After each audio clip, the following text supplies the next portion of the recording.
Hello student, welcome back to your online classes. I'm your history faculty Anu Sharma. Last class में हमने history का chapter number 2 पढ़ना शुरू किया था जिसका नाम था king farmers and town. Last class में हमने इसका ओवरव्यू पढ़ा था. इसके बाद नेक्स्ट टॉपिक हमने पढ़ा था प्रिंसिप एंड पियादासी. इसके बाद आज हम पढ़ेंगे next topic the earliest state. जैसे कि आप लोगों ने लास्ट क्लास में पढ़ा भी था, लास्ट वीडियो में ये पढ़ा भी था कि किस तरीके से ये जो ह्यूमन स्टेबलाइजेशन है वो बढ़ना शुरू हुआ था, किस तरीके से जो जनपद हैं और महाजनपद हैं वो स्टैब्लिश होना शुरू हो गए थे. इसके बाद अब हम इस टॉपिक में पढ़ेंगे अर्लियर स्टेट की किस तरीके से जो 16 महाजनपद हैं वो कैसे बने और किस तरीके से एक यूनाइटेड इंडिया का निर्माण हुआ, अखंड भारत का निर्माण हुआ. The 16th century BCE is often regarded as a major turning point in earlier Indian history. कह रहे कि जो 16th century BCE था ये भारतीय इतिहास का एक टर्निंग पॉइंट था, क्योंकि इस ईरा में जो अर्ली स्टेट सिटीज़ जो थी वो स्टैब्लिश होने लगी थी. ग्रोइंग यूज़ ऑफ आयरन का यूज़ जो है वो बढ़ता जा रहा था. कॉइन्स को डेवलप किया जा रहा था, यानी व्यापार करने के लिए सिक्कों का विकास किया जा रहा था. It also witness the growth of the diverse system of thought including Buddhism and Jainism. इस समय ही यही वो समय था जब डाइवर्स सिस्टम यानी जो बुद्धिज्म और जैनिज्म जैसे धर्मों का क्या हुआ, धर्म अस्तित्व में आने लगे, फले फूले. Early Buddhist and Jain text mention amongst other thing 16 state known as महाजनपद.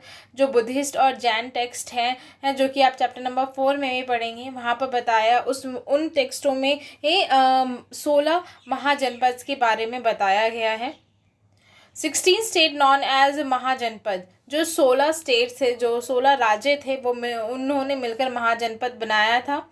The list very some names such as Vajji, Magadha, Kosala, Kuru, Panchala, Gandhara, Avanti occur frequently. हो सकता है कि जो लिस्ट में नाम हो अलग अलग हो, लेकिन ये कुछ क्या थे, ये वाजी, मगध, कोशाला, ये सारे क्या थे, महाजनपद थे उस वक्त. These are amongst the most important mahajanapada. ये जितने भी हैं ये उस समय के इम्पॉर्टेंट महाजनपद हुआ करते थे.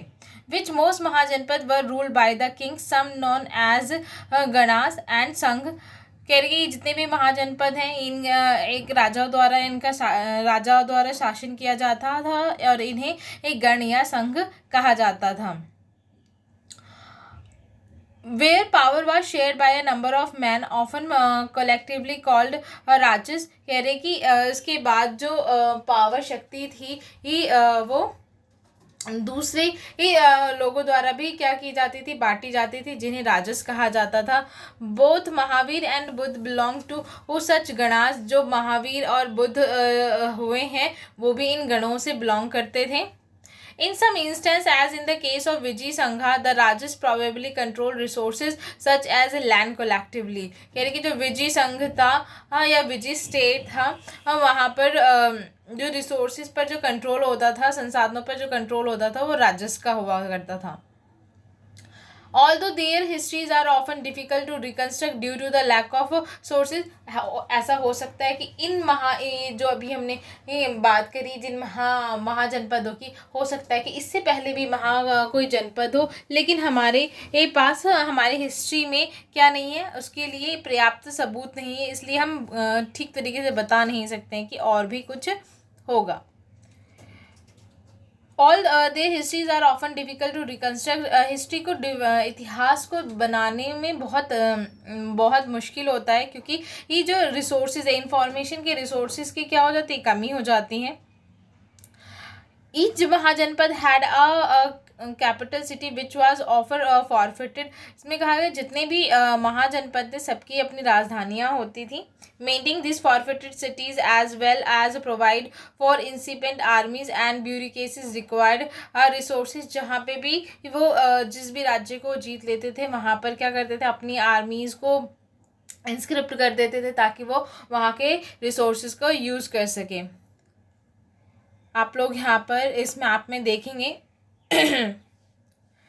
कि कौन कौन से महाजनपद हुए थे उस समय में। देख रहे हैं आप, मल्ला, कोसाला, पांचाला एंड विजी, ये सारे के सारे क्या थे, उस समय के इम्पॉर्टेंट महाजनपद थे। अगर हम तक्षशिला, ये सारे इम्पॉर्टेंट क्या थे, इम्पॉर्टेंट महाजनपद थे। आगे बढ़ते हैं।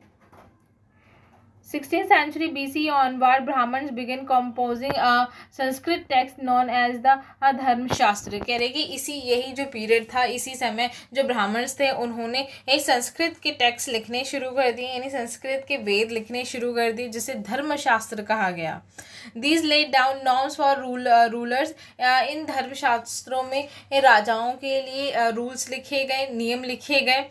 Who were idly accepted to be कास्त्रीय, जो कि बहुत अच्छी तरीके से कास्त्रियों द्वारा अपनाए गए। इसके बारे में भी हम चैप्टर नंबर 3 में पढ़ेंगे। Rulers were advised to collect taxes and tribute from cultivators, traders and artisans।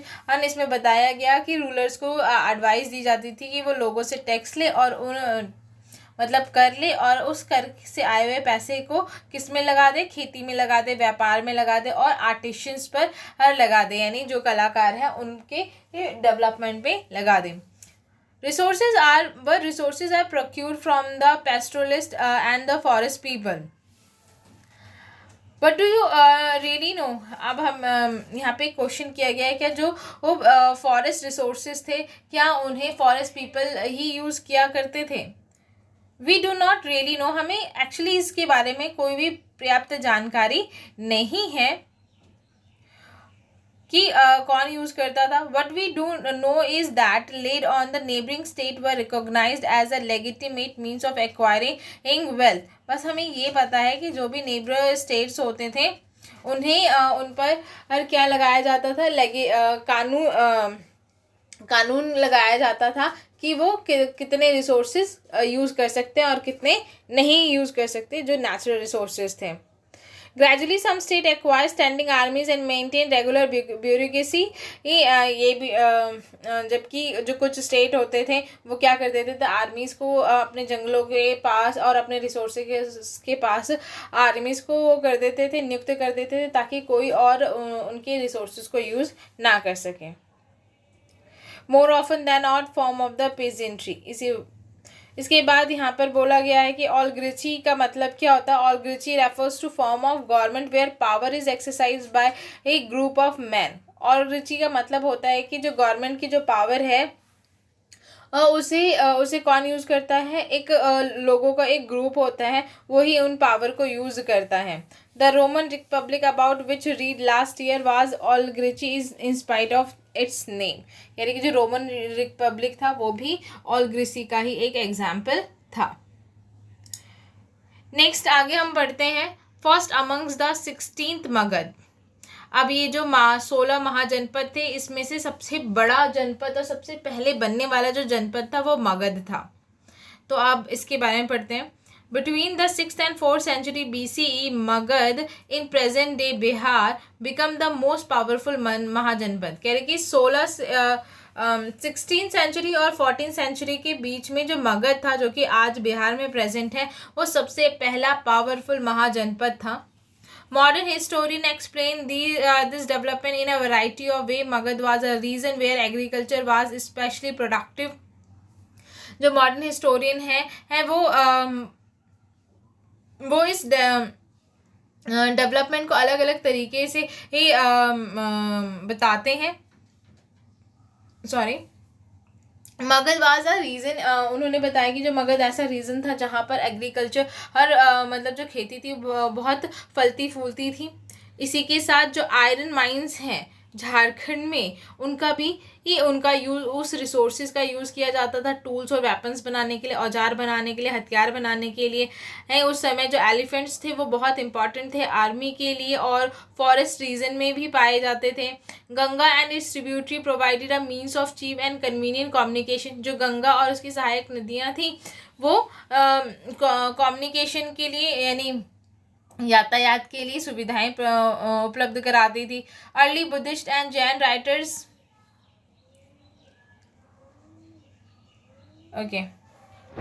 Early Buddhist and Jain writers who write about the Magad tributary its power to the policy of the individual। जितने भी Buddhist और Jain writers हुए हैं उन्होंने मगध के power के बारे में अपनी किताबों में ज़रूर लिखा है। Ruthlessly ambitious king of whom Bimbisara, Ajatashatru, Mahapadma Nanda are the best non.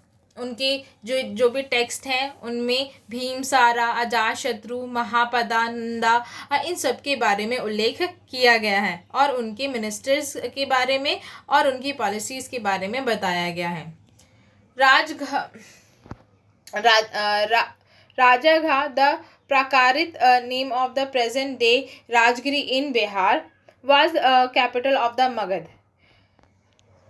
उस समय जो राजगाह था जिसे ये आज के बिहार जो कि जिसे हम आज राजगिरी कहते हैं जो कि बिहार में है वो पहले मगध का कैपिटल हुआ करता था। The old name means house of the king. पुराना जो नाम था राजागाह, इसका मतलब था राजा का घर।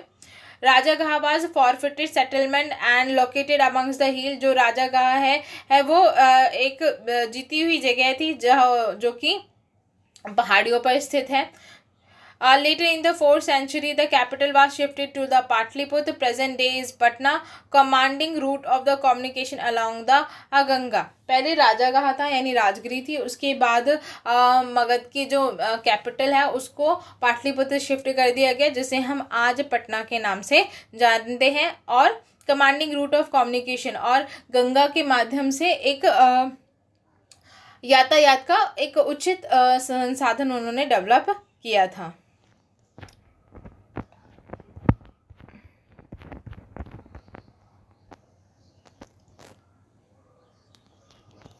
ओके, थोड़ी सी जो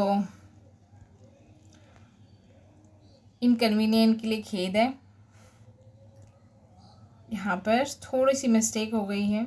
मिस्टेक मीन्स जो स्लाइड है वो बहुत ज़्यादा ऊपर चली गई है, तो sorry for that guys. Okay, हम 16 जनपद की बात कर रहे थे। Is this, look at this, ये आपको पिक्चर बताया, ये पिक्चर दिखाई जा रही है राजगिरी की। इस तरीके की पहाड़ी थी वहाँ पर। नेक्स्ट टॉपिक है एन अर्ली एम्पायर।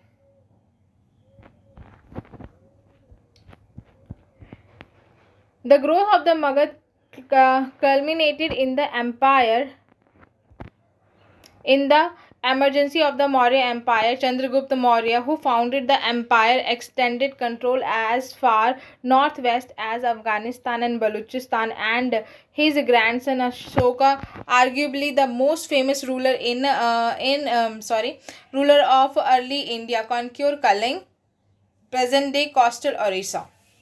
इसके बाद अभी तो हमने मगध के बारे में बात करी, इसके बाद एन अर्ली एम्पायर, सबसे बड़ा एम्पायर, ठीक है। जो मगध था वो महाजनपद था, ठीक है। सबसे बड़ा साम्राज्य जो है वो कौन सा था, यानी देखो यहाँ पर होता क्या है, जो छोटे छोटे जनपद होते हैं उनसे मिलकर क्या बनता है, महाजनपद बनता है, और महाजनपदों के मिलने से क्या बनता है, एम्पायर बनता है, ठीक है। तो मगध पहला महाजनपद था जिसमें छोटे छोटे राज्य मिलकर क्या बना रहे थे, महाजनपद बना रहे थे।